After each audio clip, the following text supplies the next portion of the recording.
Hello, everybody. Thank you for joining me today. Was the title kind of clickbaity?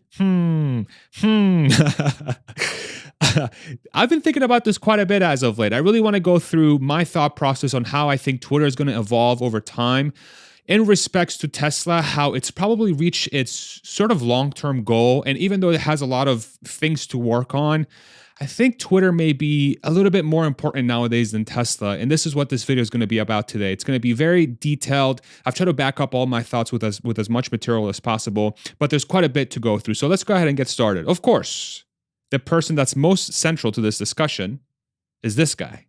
Who is this guy? I don't know. You might know his name. Let's go to the next slide.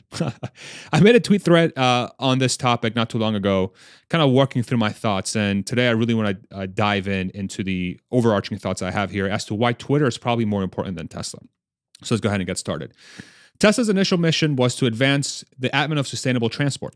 Although its goal of 20 million cars per year by 2030 is far from achieved, it's absolutely true that it has dramatically accelerated the industry shift to electrification.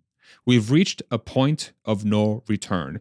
And of course, we see a lot of things coming up about all these EV makers shifting to electric. It's no secret that, governments have come out in full support.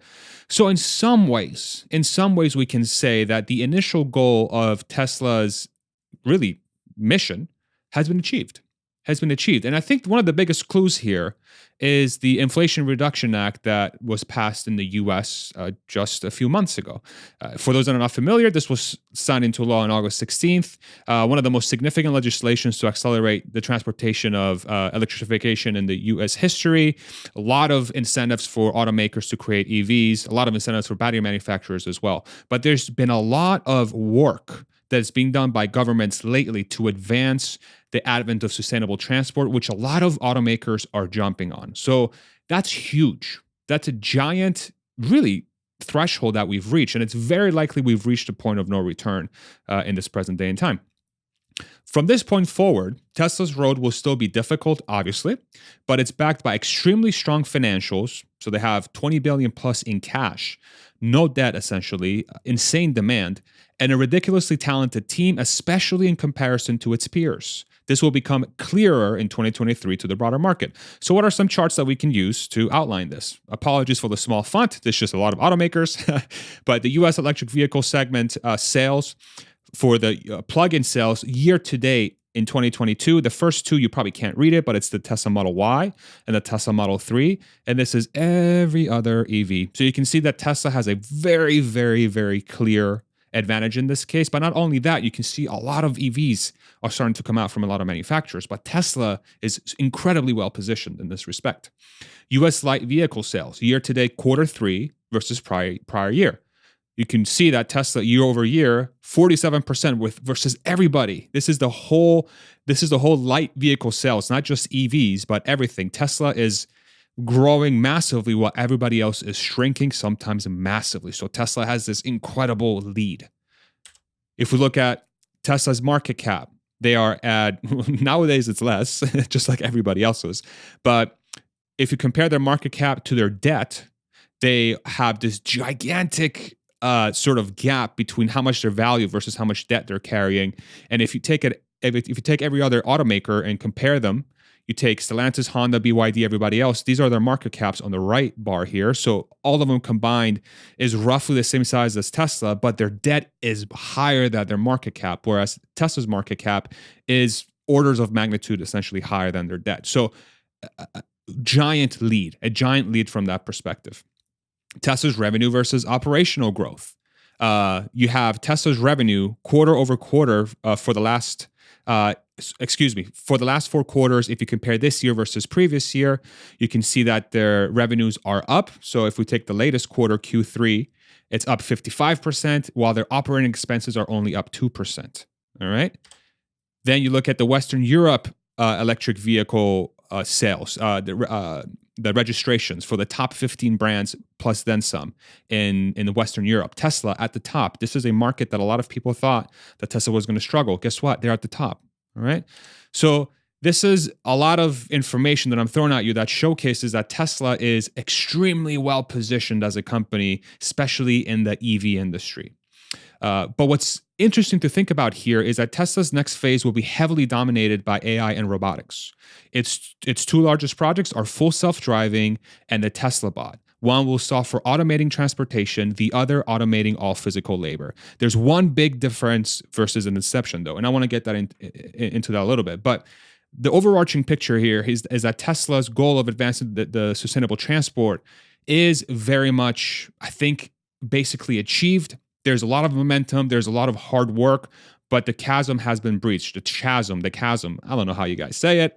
I don't even know how I say it, but there's a point that has been breached where the future of the company, even though it's not 100% secured, it's very likely to be secured given the recent developments in the auto sector. And Tesla is incredibly well positioned in this respect as a very profitable, very secure, very fast growing company with probably the best tech, the best products, so on and so forth. But within the context of what Tesla is really working on in the future, the focus is not necessarily 100% on cars. It's shifting to robots and it's shifting to FSD. I want to go ahead and play a clip from AI Day 2 that was recorded on September 30th. I'm going to go ahead and play it and we'll keep going. I'm frequently asked, why is a car company building a supercomputer for training? And this question fundamentally misunderstands the nature of Tesla. At its heart, Tesla is a hardcore technology company. All across the company, people are working hard in science and engineering to advance the fundamental understanding and methods that we have available to build cars, energy solutions, robots, and anything else that we can do to improve the human condition around the world. It's a super exciting thing to be a part of, and it's a privilege to run a very small piece of it in the semiconductor group. There, it cut out a few seconds earlier. But what's the overarching thought here is that Tesla is really shifting its mission from the words of one of their leaders away, not just being a transportation company, an energy generation company, but being a company that makes the human condition better. And the biggest things they're working on that are coming up are full self-driving and the bot. These are going to be two giant things that are driven by robotics and AI. So I want to make sure that's painted really fully. Excuse me, I don't know how to work my whole thing. But what's the biggest difference between what I just described and what they're working on versus the past, right? Tesla is now flush with cash. We'll have cash flows in the tens of hundreds of billions of dollars per year in the coming decade and has recruited the most talented team of engineers in the world, and which means that the highest likelihood chance of anyone executing this goal is squarely in Tesla's camp. So if you compare their initial mission statement from 10, 15 years ago, advancing the advent of sustainable transport, Tesla was a small company. They didn't have really the respect of the industry. They barely had any money. Okay, so they were essentially on a shoestring budget trying to achieve this incredibly grand goal. Now the difference is that Tesla now has a ton of cash. They have a bunch of talent, and now they're embarking on these extremely, extremely difficult technologies in full self-driving and robotics that are going to be very, very valuable for humankind, but are still going to be very difficult.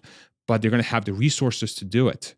They don't have to rely on anybody else. They themselves can do it, which is such a giant difference. You've essentially bought yourself incredible amounts of time and resources to achieve extremely aspirational goals, but now you've dramatically increased your chance of success because now you're relying on yourself to get it done. You have everything you need. You got the talent, you got the money, and you have the respect of the industry. These are giant things that we need to make sure we keep in mind. This means that Elon Musk has set up the company for the highest chance of success to achieve its long-term goals. Make all transportation electric, make it automated, and in parallel, automate all human labor with the bot. Ridiculous value creation, Tesla's position is second to none. And while I play this here, so really the overarching thought here is that the Tesla bot and full self-driving, once they get finalized, these are going to dramatically change the labor markets. You're going to have solutions out there in full self-driving that are essentially going to displace or replace driver jobs, right? Of course, those folks, we think they're going to be able to find different things. We hope, and I'm going to get into this and how Twitter's linked very closely to that. And then you have the bot in this case, whose goal is to replace all human labor. all human physical labor in a way that's boring, repetitive, or dangerous, which could be most things unless you're doing it for a hobby or a passion project, right? And given that they have all that cash and all that talent, the likelihood of this thing right here that I'm showing you being in your house or being in a factory in the next 10 to 20 years is extremely high. It's going to get done. And this is what Tesla's really good at, is executing long-term visions. So let's go to the next slide here, if I know how to work this thing. If you're enjoying this content so far, I would love it if you throw me a like and subscribe to the channel. It helps me show this video to more people. And if you'd like to support the channel as well, I have a Patreon and a YouTube you can sign up through, or you can support me by purchasing merch, farzamezbahay.com/merch. Thank you so much. It's inspired by this coming age of robots. The robots are coming. But yeah, thank you very much. I got to plug my stuff. I'm sorry. However, within the context of full self-driving and the bot, this raises a big question. What about all the human labor that's displaced from automating all transportation and physical jobs long term? Globally, this number is likely in the billions. What will these humans do? How will they find and or create quote unquote work? Right? So these are some numbers that I pulled up from the internet, because everything on the internet is real. Everybody knows this. But the US has about 22 million, call it physical labor jobs. That constitutes roughly 6.7% of the total population in the United States.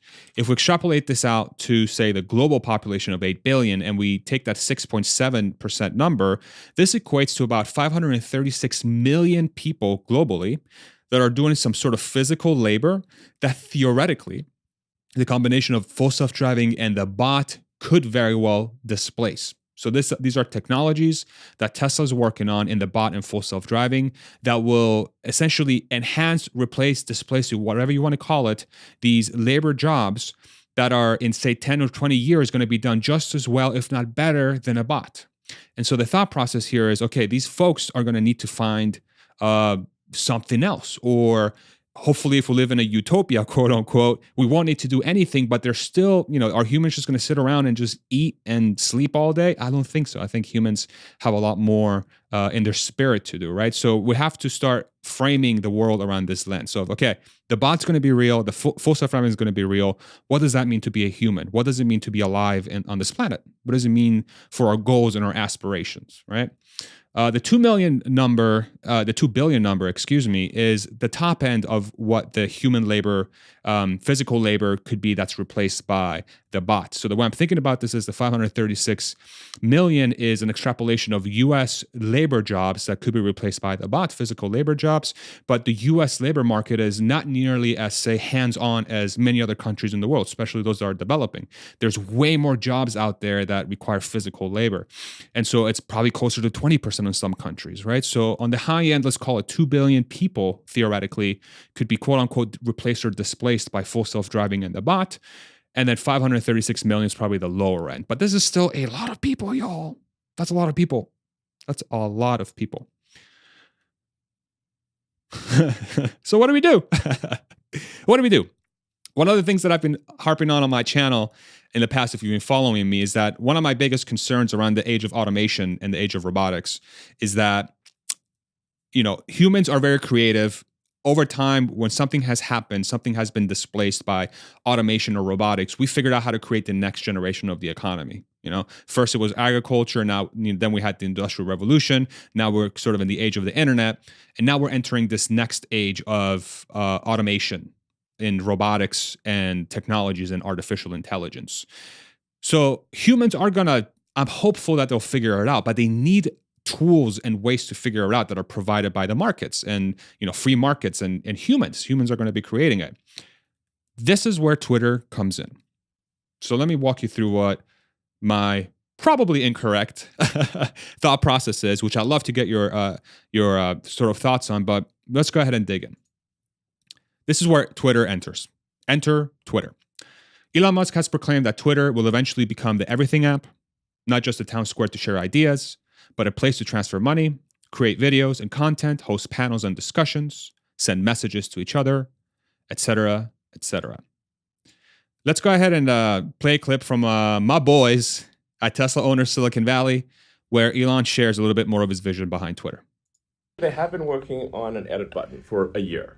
Well, it's a tricky situation. And it's incredibly complex.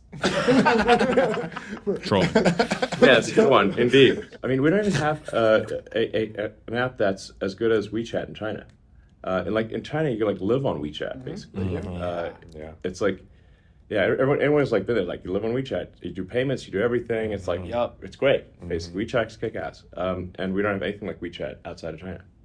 So I was like, my idea would be like, how about if we just copy WeChat? Hey. Copy them. Buys Twitter, copies WeChat. Yeah, pretty much. Yes. Heard it from the man himself. Okay? For those that are not familiar, I don't know how to use my technology. My God. So bad at this. Let me go ahead and move myself a little bit here so you can see this a little bit better. Haven't done that previously. Wow, I'm improving. Maybe. So WeChat, if you're not familiar with it, text messaging, video and voice calling, group messaging and calling, WeChat Moments, which is basically like a Facebook/social media part of the platform. WeChat Pay, which is the payment processing, coupons and membership cards, an extension of WeChat Pay, translation services, right? So just a helpful tool that's a part of the tool set of WeChat, and then mini programs, which is really the big one here. And I'm not going to spend too much time on how many programs work. You can sort of read it down there, but the overarching thought process is that companies can essentially have a gateway into the tool sets that their app provides straight on WeChat. So say like a LinkedIn on WeChat, or an Uber on WeChat, or a Airbnb on WeChat, right? So think about it that way. It's sort of this place that brings everything together. Let me go ahead and center myself again, and then we'll go to the next slide. In other words, the way to think about Twitter, which I think is very important here, it's a platform that connects humans globally. What is the minimum requirement for humans to do business with each other? It's the sharing of information. I'm selling this thing. Oh, cool. I want that. I'm looking for this thing. Hey, I got it. It's something that I got for you, right? And here's the big point, is that in an age of robotics, in an age of automation, in an age of full self-driving, where all the physical things that we typically do today are replaced or enhanced by robots, this means that in the way that we think about commerce will change, I think. Meaning that when you have millions of people out there that are looking for the next generation of the economy, and now that we have a digital platform, in the case of Twitter, to share information, it could very well become this platform for people to find, create, and exchange value. Because ultimately, that's what's required to have an economy, is an exchange of information. I need this thing, cool, I got it right here. Oh, I need to get paid. Okay, cool, here you go. Let's keep going on the slides, because there's a lot more color in what I'm talking about here. Long-term, Twitter could become the operating system for humans to share information with each other across essentially infinite dimensions. And when paired with Starlink, you now have a true cybernetic collective of humans sharing ideas, products, services, you name it. Of course, the tool set for humans to do commerce with each other will be super sophisticated, just like Starship is, right? Starship for SpaceX, state-of-the-art insanity, Model S, Model X, everything that Elon's companies build are state-of-the-art. Why wouldn't Twitter be the same thing? Think of it as Uber, Airbnb, YouTube, TikTok, Signal, Angie's List, and whatever other app you can think of all rolled into one. The only limiting factor is code.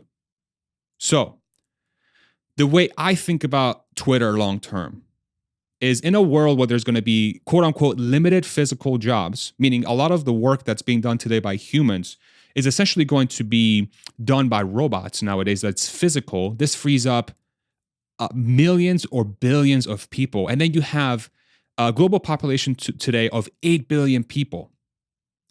So something happens in the middle and it seems like there's a lot of profit there, right? If you work in a space that is not physical. What is not physical? The internet. What is not physical? Twitter. What is not physical? Starlink. Okay? Let me play some clips from Elon Musk's spaces, or his space that he hosted a week or two ago, talking to advertisers about his overarching thoughts about Twitter, and see if you can start seeing the dots connecting, shout out connecting the dots, on how what I'm describing here, falls squarely within the strengths of what Twitter is going to become. Let's go. People should look back on Twitter, or consider Twitter to be a good thing in the world. Like I said, something that furthers civilization, that you're glad that it exists. And as I said in some of my tweets, I think we want to just be in vigorous pursuit of the truth, like to be somewhat in the business of truth. Now, truth can be sometimes a nebulous concept, but we can certainly aspire towards it. And I think even if we can't get there completely, at least trying our hardest to get there is a worthwhile endeavor. So the first pillar of this vision for Twitter is truth, which creates trust. When is the last time you've trusted a liar? When is the last time you've trusted something that has been giving you the wrong information, right? So think about you as a human being. I believe that all of us operate best when we have trust in each other. Family, friends, businesses, products, services. The ones you trust the most are the ones you always use. So this is the core pillar of Twitter. It's going to be the maximally trusted platform possible for whatever it's trying to do. It's obviously going to start with information, but that's a core concept in the same way that Tesla operates around the advent of sustainable transport, or to make humanity good. That's the core principle. We need to make the most truthful, most trustworthy place for people to visit. So that's core principle number one. Let's go ahead and go to the next one. Excuse me. Here we go. We really need to improve the relevance of the ads. As I mentioned earlier, if an ad is highly relevant and timely, then it's really information. Like it's something you might actually want to buy when you want to buy it. That's great.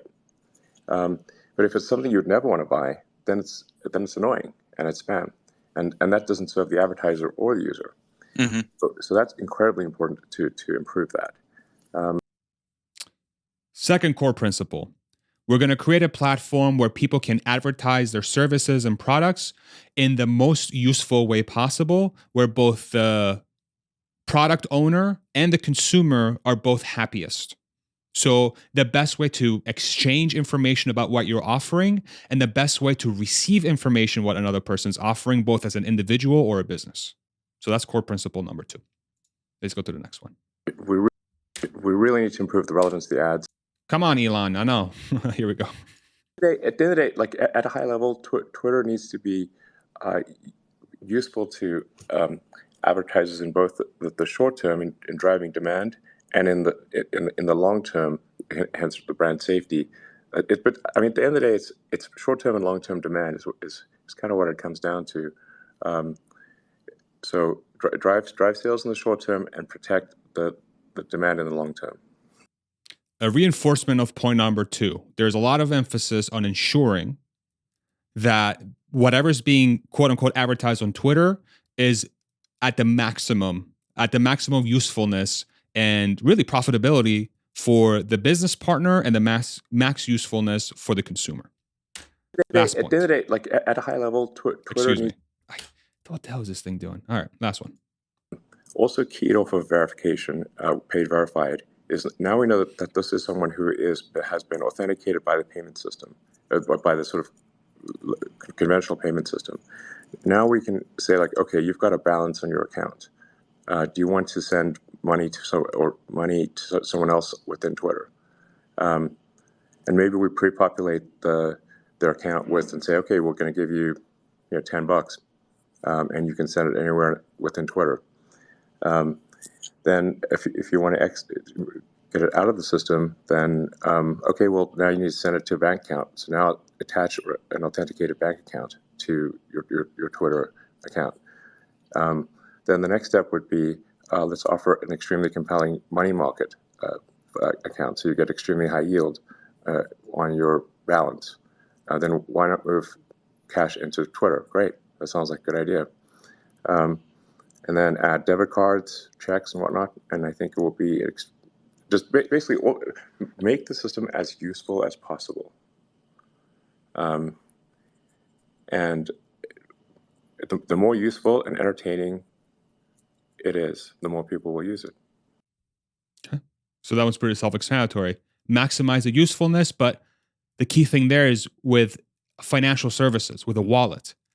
So now you have a platform that's trying to maximize the usefulness of information from business to consumer and backwards, because the consumer is also seeking a business ideally on every single day, and that's how you make an economy work, right? You have that exchange of information. And now if everybody is incentivized to keep money on the platform, then you have a one-stop shop, theoretically, if enough people have it, to do commerce online. In an age where physical labor is going to be only probably reserved to what people really truly want to do physically, then everything else is going to have to be digital. Twitter is becoming, theoretically, the place where most commerce can be done. And if you have that, you have the real metaverse in a sense. I'll get into that. The real metaverse. That's what I'm saying. I'm like laughing. I can't even get it out. All right, let's go to the next slide here. Maximally useful ads and wallets and payments.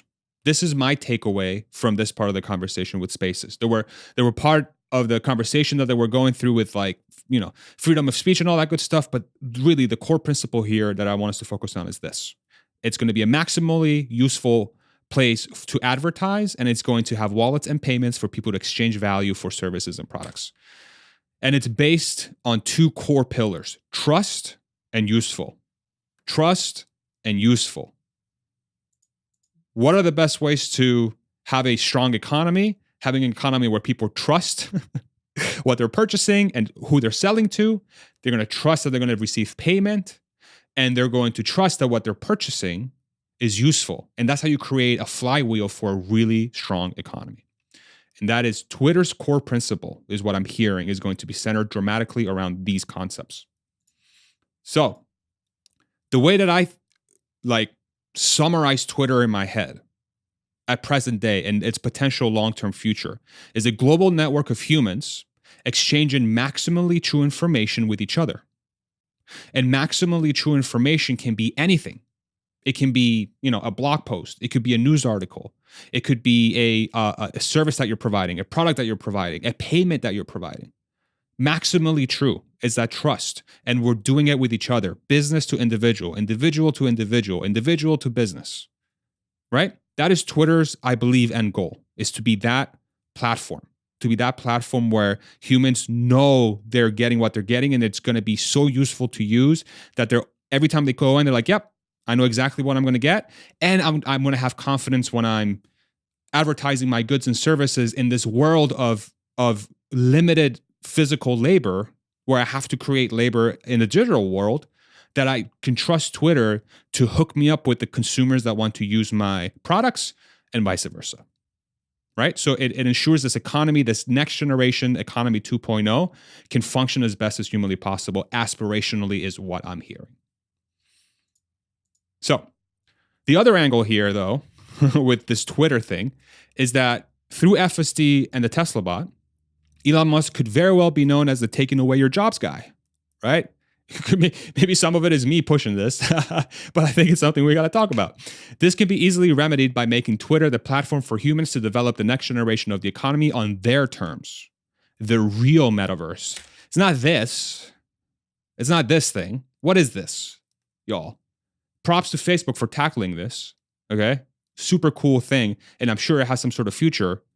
But when I think metaverse, when I think place where people really connect and do things together, I don't envision this. I envision this. I envision global coverage of internet, essentially the pipeline of information between people, and then Twitter, or whatever it's going to become in the next 10 to 20 years, is the platform for all of us to share that information globally, for goods, services, news, payments, whatever. But it's that next generation of the economy that I really believe is going to be powered by these two things in tandem. Excuse me. In summary, Tesla is jam-packed with talent.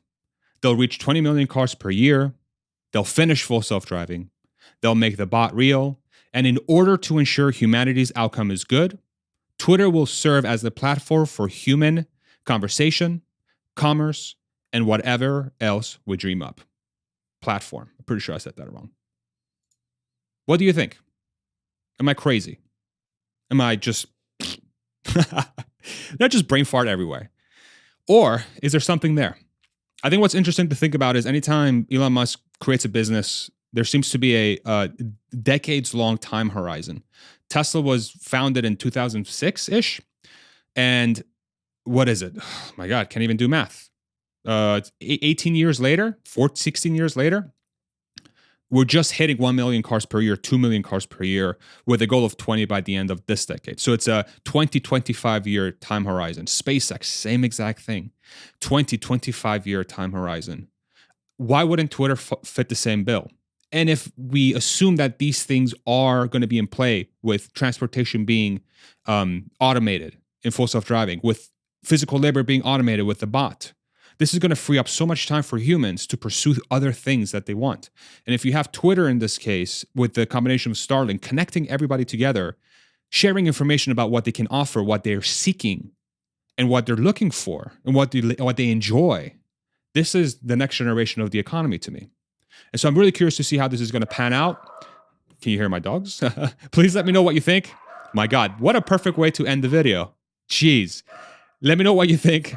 Drop it in the comments below. If you liked what you heard, if you enjoyed this video, throw me a like, throw me a subscribe. My dogs are begging you to do so. I better wrap this up. And yeah, we'll see you in the next one, everybody. Mwah. Take it easy. See you later. Bye-bye. Perfect timing. Bye.